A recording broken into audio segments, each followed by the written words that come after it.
오늘 이 본문에서는 만일 우리가 그리스도 안에서 의롭게 되려 하다가 이렇게 말씀이 시작되는데 되려 하다라고 하는 이 단어가 제테오라고 하는 단어인데 이 단어 속에는 여러 가지 많은 의미가 함께 함축되어 있습니다. 하나님께 경배하기 위하다, 경배하다라고 하는 그런 뜻도 들어있고, 그래서 하나님께 경배하기 위해서 다른 단어들이 조금 연관성이 있어서 제가 설명을 해드릴게요. 하나님께 경배하기 위해서 구하는 것, 이 제토라고 하는 단어 속에는 구하다라고 하는 뜻이 들어있는데, 열망 또는 추구하다 또는 물어보고 질문하다, 물을 때는 어떻게 하냐고 물어보는 것이고 질문은 왜 그러냐고 하는 그런 것들이죠. 그래서 그런 개념으로 이 구하는 것 속에 이 제테오의 의미가 함께 들어 있습니다. 또 다른 측면에서는 하려 하다라고 하는 그런 뜻이 들어 있는데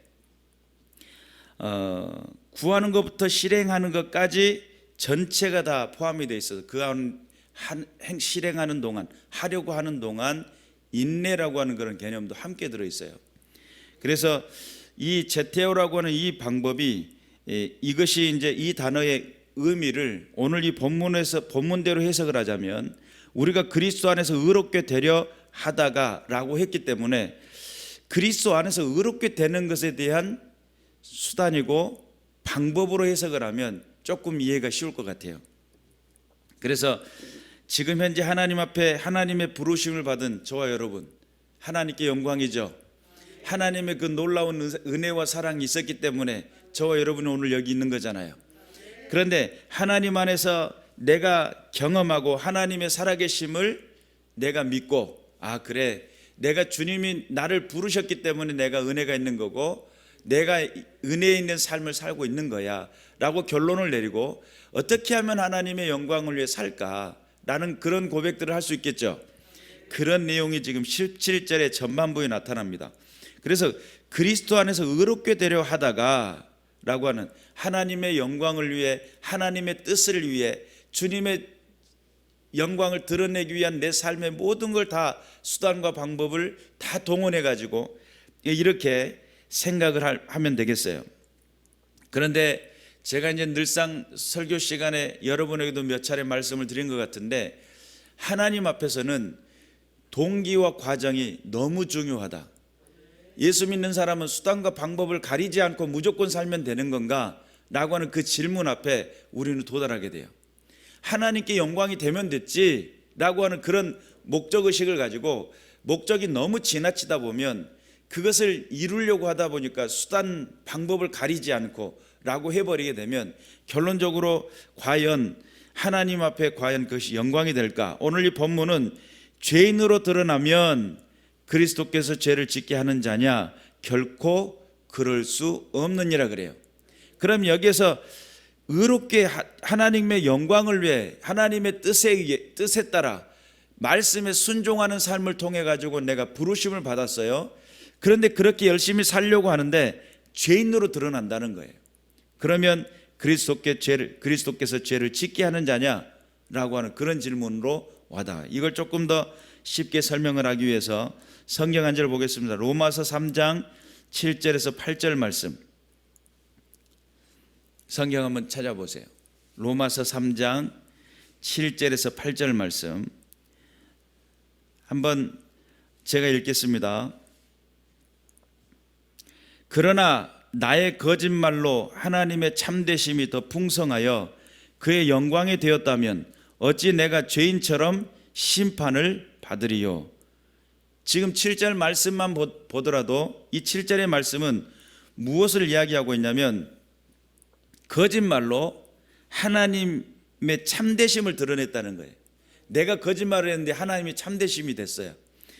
그래가지고 그 하나님의 참되심이 더욱더 풍성해졌어요. 그러면 내가 어떻게 내가 죄인처럼 심판을 받겠냐, 내가 하나님 영광을 드러냈는데 라고 하는 이야기를 하고 있는 거예요. 내가 하나님 영광을 위해 내가 열심히 살았고 또 내가 살짝 거짓말을 했을지라도 하나님께 영광이 됐지 않냐, 결과적으로 좋은 거지 않냐, 이렇게 생각을 했어요. 그런데 8절 보겠습니다. 또는 그러면 선을 이루기 위하여 악을 행하자 하지 않겠느냐? 어떤 이들이 이렇게 비방하여 우리가 이런 말을 한다고 하니 그들은 정죄받는 것이 마땅하니라. 로마서에서는 무슨 이야기를 하냐면 거짓말로 하나님의 그 참되심이 더욱더 풍성해졌다 하자. 그래서 내가 어떻게 죄인처럼 벌을 받겠느냐라고 이야기하는 사람이 생긴다면 또 다른 사람이 생겨날 건데 선을 이루기 위하여 악을 행하자라고 하지 않겠느냐. 그러니까 수단과 방법을 가리지 않는 그 모든 것을 하는 것 그 자체는 하나님 앞에 죄가 될 수 있죠. 하나님의 영광을 가리울 수도 있어요. 그래서 세상 사람들에게 지금 오늘 갈라디아서 말씀대로 표현하자면 예수 믿는 사람들이 저렇게 거짓말하고 저렇게 나쁜 짓하고 그러면서 한 예수님을 믿는데, 그런데 성경은 뭐라고 하냐면 그리스도께서 너를 죄를 짓게 하는 자냐, 내가 거짓말하고 나쁜 짓을 하고 있는 그 모습을 통해 그리스도가 그걸 시킨 거냐? 아니라는 거예요. 그리스도는 원칙적으로 우리에게 명령하시고 원칙적으로 우리에게 원하시는 것은 뭐냐면 주의 말씀에 순종하고 말씀에 따라 살고 주님께서 원하시는 그 은혜의 삶을 향하여 전진해 나가는 것. 그런데 우리가 예수 그리스도를 믿는 그 믿음 안에서 인생을 선택하고 나갈 때에 우리는 가끔 유혹을 받을 때가 있습니다. 거짓말을 해가지고 또는 내가 어떤 불의한 행동을 통해 가지고 결과만 좋으면 됐지 이런 생각을 할 때가 있어요. 그런데 그것은 결단코 그런 일들을 하게 되면 하나님 아버지께 영광을 가리운다는 사실을 믿으시길 바랍니다.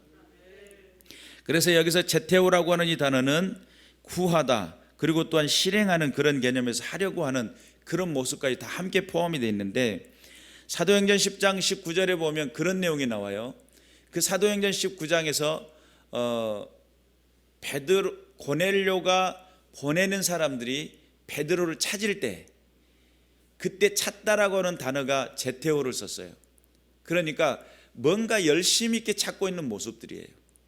하나님의 영광을 위해 그의 부르심에 따라서 주님의 뜻을 드러내기 위해 열심히 찾고 찾았는데 그 결과가 하나님 앞에 누가 된다면 또 예수 그리스도의 십자가의 그 은혜가 누가 된다면 돌아볼 필요가 있겠죠.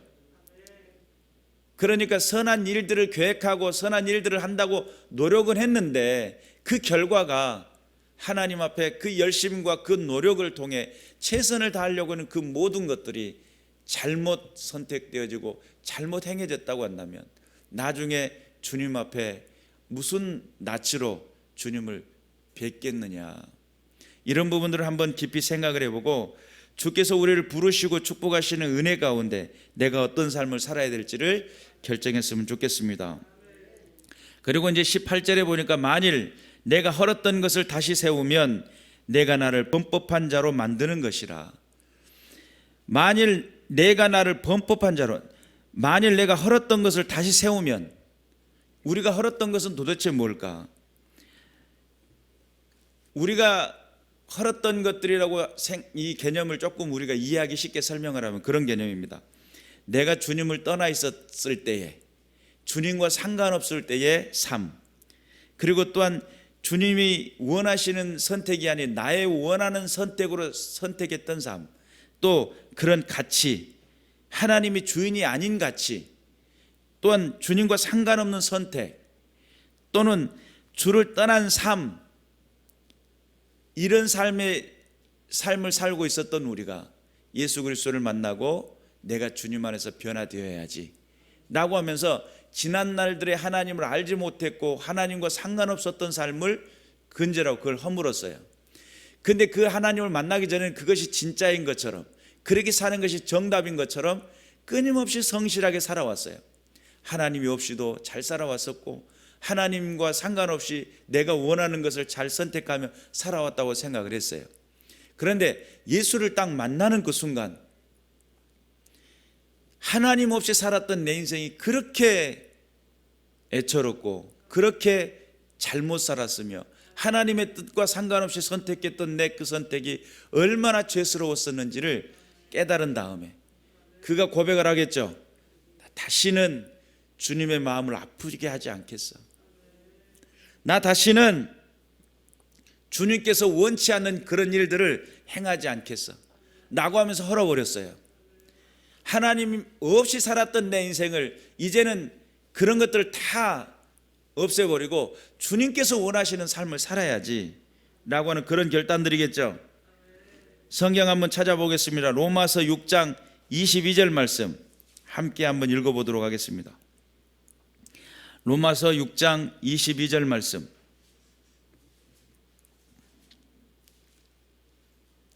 다 같이 읽겠습니다. 그러나 이제는 너희가 죄로부터 해방되고 하나님께 종이 되어 거룩함에 이르는 열매를 맺었으니 그 마지막은 영생이라. 아멘. 성경에 여기서 말씀하고 있는 이 로마서 가운데 있는 죄로부터 해방되었다 라고 하는 이 말씀이 어떻게 보면 우리가 지금까지 죄를 쌓고 살아왔었는데 죄의 노예가 되어 있었고 죄의 족쇄에 걸려 있었으며 늘 죄를 쌓고 있었는데 예수 그리스도를 딱 만나는 그 순간 이 죄를 허물어 버렸어요. 죄를 짓지 않겠다고 결정을 내렸어요. 그랬더니 성경이 하나님께 종이 되어 거룩함에 이르는 열매를 맺었으니, 우리가 하나님 앞에서 거룩해졌다라는 겁니다. 그런데 실상 여러분 생각을 해보세요. 그 거룩이라고 하는 것을 생각을 해봤을 때 하나님의 거룩함과 우리가 하나님 앞에서의 거룩해지는 이것을 보았을 때 도무지 해당 상황이 맞지 않습니다. 하나님의 거룩함 그 자체는 본체 스스로가 거룩한 그 모습이지만 우리들은 여전히 죄 가운데 살고 죄의 말을 토해내고 있으며 죄의 관계 속에 미움과 다툼이 일어나고 이 감정이 기복이 일어나는데 하나님 앞에서 감사를 결단하고 하나님의 뜻대로 살려고 작정했던 내 안에 정말 감정의 기복에 오르락 내리락하는 이 감정의 기복 속에 과연 내가 거룩해질 수 있겠는가? 여기서 말하는 이 거룩이라고 하는 단어, 이 본문 로마서 6장 22절에서 말하는 거룩은 하기아스모스라고 하는 명사예요. 거룩 그 자체예요. 그런데 이것이 어디서부터 유래됐냐면 하기야조라고 하는 거룩하게 하다라고 하는 동사로부터 유래가 됐어요. 그런데 이 동사로부터 유래된 거룩하게 하다라고 하는 이 개념이 어디서부터 유래가 됐냐면 거룩한이라고 하는 형용사로부터 유래가 됐어요. 하기오스라고 하는. 그러면 실제적으로 하나님 앞에서 이 거룩이라는 단어 속에는 봉헌된이라고 하는 뜻이 있다고 말씀을 드렸죠. 하나님 앞에 드려졌다는 거예요. 그래서 거룩하게 하시는 거예요. 하나님이 나를 거룩하게 하시는 거예요.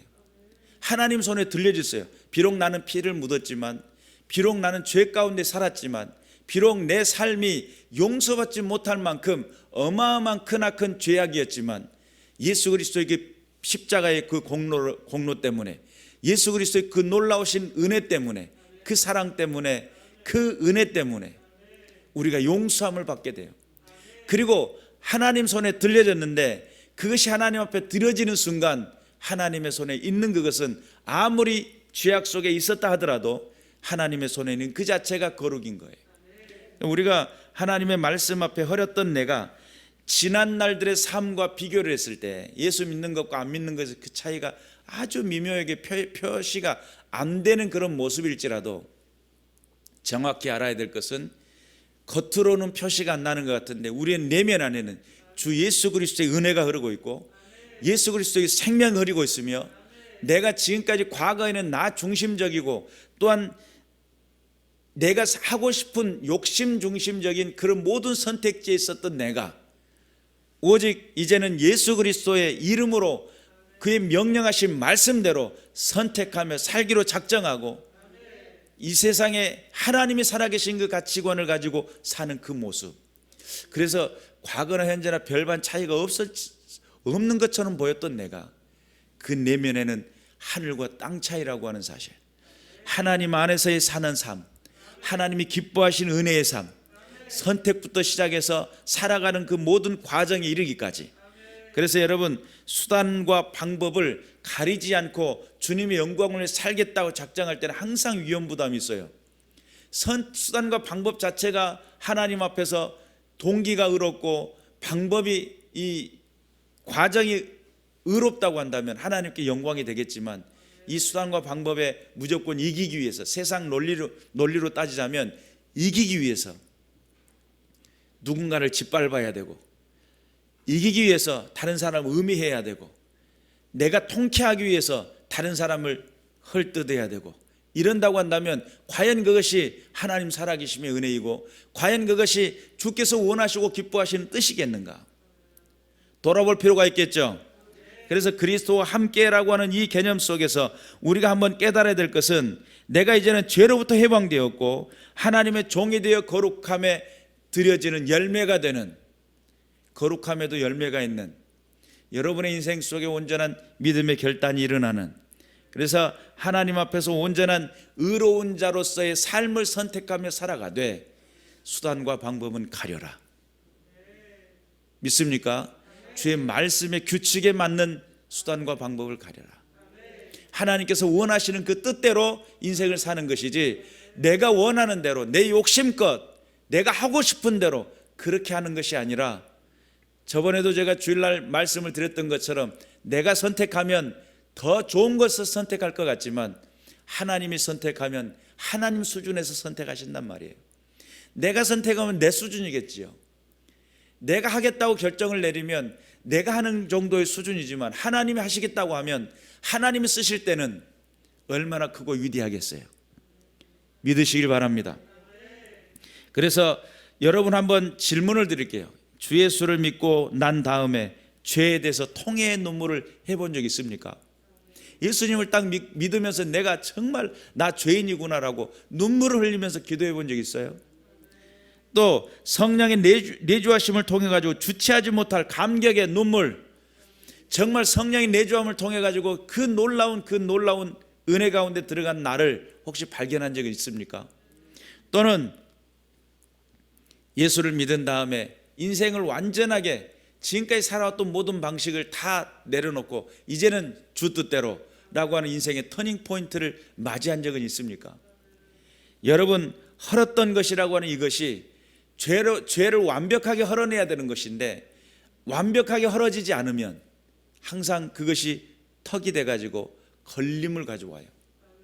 완벽하게 죄악을 헐어내고 치워내지 않으면, 여러분, 공사 현장에서 공사를 하다 보면 늘상 이렇게 벽돌 조각 같은 것들이 막 널려 있잖아요. 그럼 일하는 사람이 엄청 불편해요. 왜냐하면 잘못 디디면 발목 상하고요, 잘못 걸다가 걸려서 넘어지고요. 그러니까 공사 현장에서 반드시 필요하신 분이 누가 있냐면, 뒷정리를 해주시는 분, 뒤따라다니면서 좀 이렇게 자재를 이쪽으로 모아주고, 큰 일을 하진 않지만, 크나큰 물건을 들지는 않지만 물건을 좌우로나 치워주는 사람, 너무 중요하거든요. 그분들이 계시기 때문에 작업 현장에서 편해질 수가 있어요. 그러면 마음껏 무거운 거 들고도 생각지 않고 그냥 걸어갈 수도 있는 거예요. 그런데 사방도처가 그런 장애물이 있다고 한다면, 여러분, 레고만 밟아도 넘어져 죽잖아요. 근데 거기에 벽돌 조각이 있으면 어쩌겠냐 이 말이에요. 여러분 안에 헐어내야 될 것들, 여러분 안에서 걸러내야 될 것들이 아직도 산재해 있다고 한다면, 여러분 그것 때문에 넘어지는 겁니다. 하나님 안에서 감사를 결단하고 하나님의 뜻대로 살겠다고 결단했던 내가 왜 넘어지느냐, 왜 자꾸 시험이 드느냐, 왜 문제가 생기느냐? 이유는 단순해요. 헐었다라고 생각했던 것이 여전히 벽돌 조각이 남아있어요. 무너낸 것들이 아직도 죄의 습성이 남아있어요. 아직도 주의 뜻에 온전히 반응하지 못하는 나 중심적으로 해석하기 때문에 나를 주장하고 나를 봐달라고 하는 이것이 아직 살아있기 때문에 하나님이라고 하는 그 개념에 하나님의 뜻을 온전히 보지 못하는, 헌신 안에 온전히 들어가지 못하고 내가 생각하고 내가 구상하는 것들로 생각하는 어리석은 내가 죽어야 십자가를 질 건데, 내가 죽어야 주님 앞에 헌신이라고 하는 믿음의 도를 일으킬 건데, 내가 하나님의 뜻에 온전히 순종할 수 있어야 하나님께서 나를 이끄시는 대로 내가 부름받아 낯선 이 몸이에요. 낯선 잇몸이 아니고 부름받아 나선 이 몸이 돼야 되는데 여전히 나는 낯설어. 모든 것이 낯설어요. 생소하고 주께서 원하시고 기뻐하시는 그 자리에 헌신이라고 팔 걷어붙이고 주의 영광을 위해 뛰쳐나가야 될 내가 아직도 주 앞에 드려지지 못하고 있는 나. 왜 그럴까요?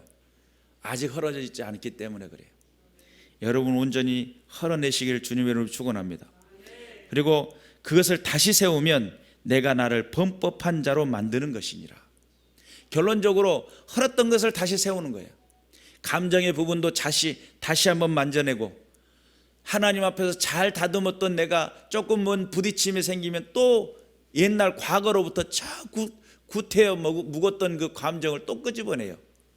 좋은 일을 앞에 두고도 그런 감정을 자꾸 습관적으로 끄집어내다 보면 문제가 발생을 해요. 하나님 앞에 온전한 헌신할 수가 없어요. 아직도 변화되지 못한 나를 발견하게 돼요. 결국은 그 범법자는 그리스도가 아니에요. 바로 나 때문이에요. 변화되어야 될 줄 믿습니다.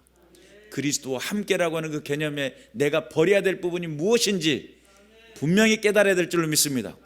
하나님 지금도 살아계시고 지금도 역사하시는데 아직도 변화되지 못하다 보면 사람 때문에 시험 들어요. 말 한마디 듣고 나면 기분 상해가지고 그것 때문에 마상 걸렸다고 그러잖아요. 마음의 상처. 또 누구의 눈빛만 기분 나빠도 그 눈빛 때문에 기분 나쁘고 아직도 나라고 하는 것이 죽어지지 못했으니 그 감정이 뭔가의 상처에 부딪히고 뭔가의 문제에 부딪히고 뭔가의 사건에 부딪히다 보면 또 그 감정이 또 올라와요. 다스릴 수 있는 힘이 있어야 될 줄로 믿습니다. 헐어낼 것은 완벽하게 헐어내고 치워낼 것은 완벽하게 치워내야지. 그렇게 해야 제대로 된 건축이 일어나고 제대로 된 세움이 일어나고 제대로 된 하나님의 영광을 드러내는 헌신의 자리에 들어갈 수 있는 것이지. 여러분 하다 말다 그러면 항상 그 공사 현장은 어지럽고 복잡해요. 깨어있는 믿음의 군사들 되시기를 주님의 이름으로 축원합니다. 하나님 살아계십니다. 지금도 역사하십니다. 주님 앞에 깨어있어서 그리스도와 함께라고 하는 분명한 목적을 가지고 승리해 나가시는 믿음의 군사들 되시기를 주님의 이름으로 축원합니다. 기도하겠습니다.